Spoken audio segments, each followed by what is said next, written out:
नमस्कार छात्रों, जय हिंद, वंदे मातरम। स्वागत है आप सभी का फिर से हमारे YouTube channel bright future commerce classes में। छात्रों, आज की इस वीडियो में हम आपको फिर से एमसीक्यूज टाइप के क्वेश्चन लेकर आए हैं। आज हम आपको 10 मोस्ट आईएमपी एमसीक्यूज बताने वाले हैं एनपीओ के, जिनमें से कुछ क्वेश्चन लास्ट ईयर के सीयूटी के पेपर में भी आए थे। तो चलिए वीडियो में बने रहिएगा, स्टार्ट करते हैं। तो आज का हमारा पहला एमसीक्यूज आता है, identify the term that is used to show the amount received as per the bill of a deceased person। Question हमसे कह रहा है कि उस टर्म को आइडेंटिफाई करिए जो डिसीज पर्सन की बिल के अकॉर्डिंग रिसीव होती है। Option A specific donation, option B life membership fee, option C subscription, option D legacy. तो सही आंसर होगा बेटा आपका ऑप्शन डी लेगेसी। नेक्स्ट हमारा एमसीक्यू इस टाइप का क्वेश्चन आता है, identify the salient feature of income and expenditure account from the following. इनमें से हमें वो क्वेश्चन आंसर आइडेंटिफाई करना है जो किसका साइलेंट फीचर है बेटा, इनकम एंड एक्सपेंडिचर अकाउंट का। ऑप्शन ए दिया है, it is prepared on accrual basis. Option B, it is includes both revenue as well as capital item. Option C, it is prepared after taking into account the additional information regarding outstanding prepaid expenses and depreciation etc. Option D, it is result is surplus or deficit. Option E, it is prepared with the help of receipt and payment account। ये जो question है बेटा last year के paper में आया था। यहाँ पर लिखा हुआ है, choose the correct answer from the option given below. In option में से हमें करेक्ट आंसर सिलेक्ट करना है। ऑप्शन ए में 1 में क्या दिया है बेटा, ए बी सी डी, यानी कि क्या इनमें से A B C D income and expenditure account का फीचर है। ऑप्शन 2 में दिया है A B C and E, option 3 में बी सी डी ई, और ऑप्शन 4 में ए सी एंड ई ओनली। तो याद रखिएगा बेटा, ऑप्शन ए में क्या है, it is prepared on accrual basis. तो सही है, income and expenditure account accrual basis पर प्रिपेयर्ड होता है। ऑप्शन बी में लिखा है, it includes both revenue as well as capital item. कह रहा है कि रेवेन्यू और कैपिटल आइटम दोनों ही रिकॉर्ड होते हैं, तो ये गलत कह रहा है। ऑप्शन 3 में कह रहा है, it is prepared after taking into account the additional information regarding outstanding prepaid expenses and depreciation. तो बिल्कुल सही है। ऑप्शन डी कह रहा है, इट इज रिजल्ट सरप्लस, सही है। It is prepared with the help receipt and payment account, सही है। तो हमारा इनमें से जो सही ऑप्शन होगा बेटा, यानी कि ए सी डी ई। अब हम देख लें इनमें से ए सी डी ई कहाँ पर है, तो सही आंसर है 4th नंबर का A C D and E. Clear है, लास्ट ईयर ये सीयूटी के पेपर में आया था। नेक्स्ट हमारा क्वेश्चन आता है, in income and expenditure account show the following transaction. Income and expenditure account कौन से ट्रांजैक्शन शो करता है। Option A revenue transaction, option B capital transaction, option C both of these, और option D none of these. तो याद रखना, revenue item जो है वो इनकम एंड एक्सपेंडिचर में रिकॉर्ड किए जाते हैं। तो सही आंसर हो गया ए। नेक्स्ट हमारा एमसीक्यू इस टाइप का क्वेश्चन आता है, the following information below is related to an NPO, receipt and payment account and accepted.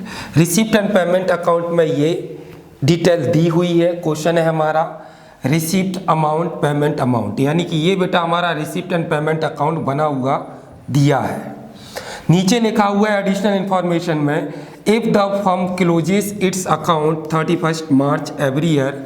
यदि फर्म के अकाउंट 31 मार्च को क्लोज होते हैं तो what amount of accrued interest on investment will be show in the balance sheet. तो investment पर कितना accrued interest balance sheet में शो होगा। यहाँ पर ऑप्शन दिया है 2401, ऑप्शन सेकंड दिया है 4800, ऑप्शन थर्ड दिया है 6000, ऑप्शन फोर्थ दिया है नन ऑफ दीज। तो पहले रिसिप्ट एंड पेमेंट अकाउंट को देख लें।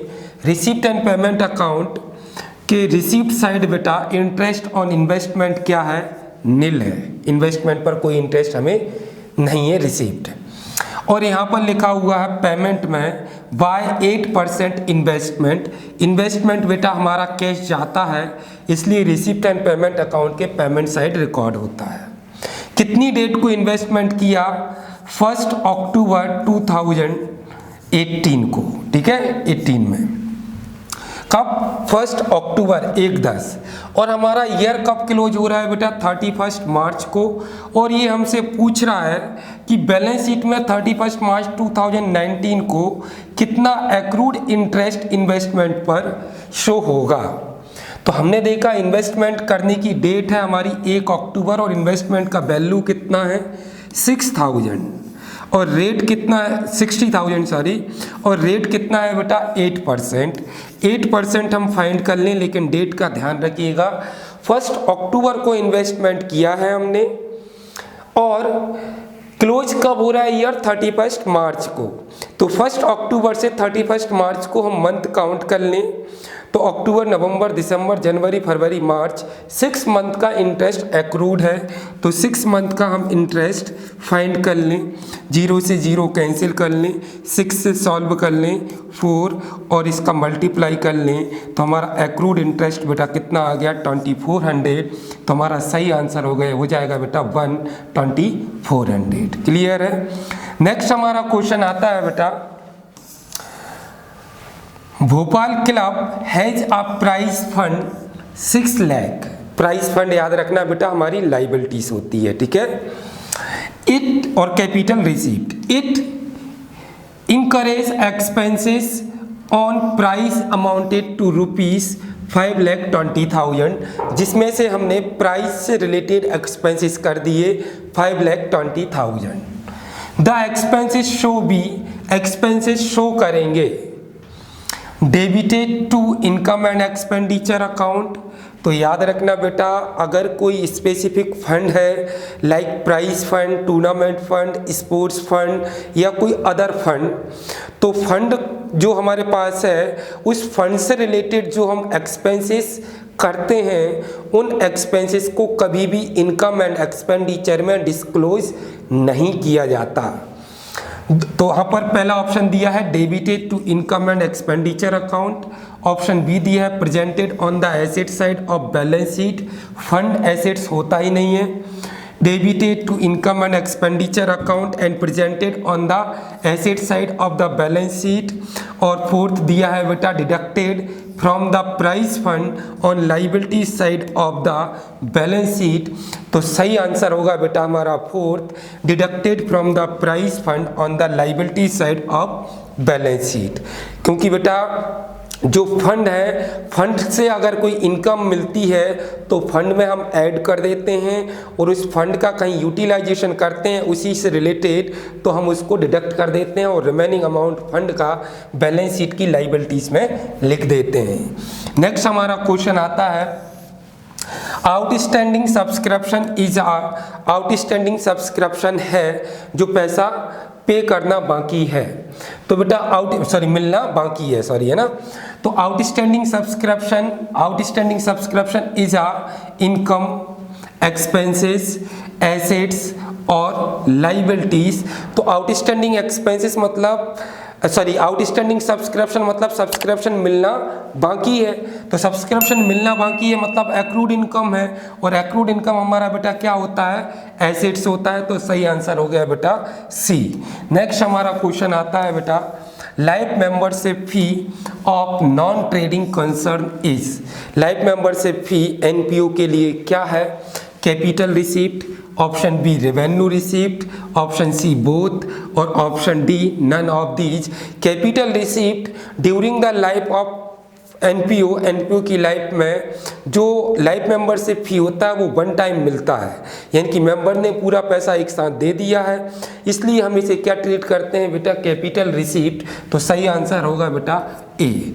नेक्स्ट हमारा क्वेश्चन आता है बेटा 8 नंबर का, ये लास्ट ईयर के पेपर में आया था ये क्वेश्चन भी। Identify the term that indicate excess of expenditure over income in case of a not for profit organisation. अगर excess of expenditure over income, income से ज़्यादा क्या हो गया, एक्सपेंसेस हो गया, तो क्या कॉल होगा? Option 1 payment, option 2 expenditure, option C deficit, option D यानी कि 4th लॉस। तो सही आंसर होगा 3rd बेटा डेफिसिट, क्योंकि एक्सपेंसेस ज़्यादा है और इनकम कम है। नेक्स्ट हमारा क्वेश्चन आता है बेटा, property receive as a result of the will of the deceased person is called. अगर कोई प्रॉपर्टी मिल जाए डिसीज पर्सन की बिल यानी कि वसीयत के अनुसार तो क्या कहलाएगा? Option A honorarium, option B legacy, option C donation, option D specific donation. तो सही आंसर होगा बी लेगेसी। बिल के अकॉर्डिंग कोई भी प्रॉपर्टी कैश अमाउंट रिसीव हो तो बेटा वो क्या कहलाता है? लेगेसी कहलाता है। लास्ट हमारा एमसीक्यूज आता है बेटा, income and expenditure account records. Income और एक्सपेंडिचर अकाउंट किसका रिकॉर्ड है? Receipt and payment of revenue and capital nature both, be income and expenditure of revenue nature only, expenditure of capital nature only, receipt of revenue nature only. तो income और expenditure का जो revenue nature का transaction होता है उससे related और उसी का रिकॉर्ड होता है। तो सही आंसर हो गया बेटा सेकंड। तो ये हो गया हमारे top most 10 MCQs of NPO। Video पसंद आया तो लाइक कर लें, चैनल को सब्सक्राइब कर लें ताकि अगली वीडियो का नोटिफिकेशन आपके पास आ जाए। और अगर कोई डाउट है तो कमेंट बॉक्स में कमेंट कर दें। जय हिंद, जय भारत।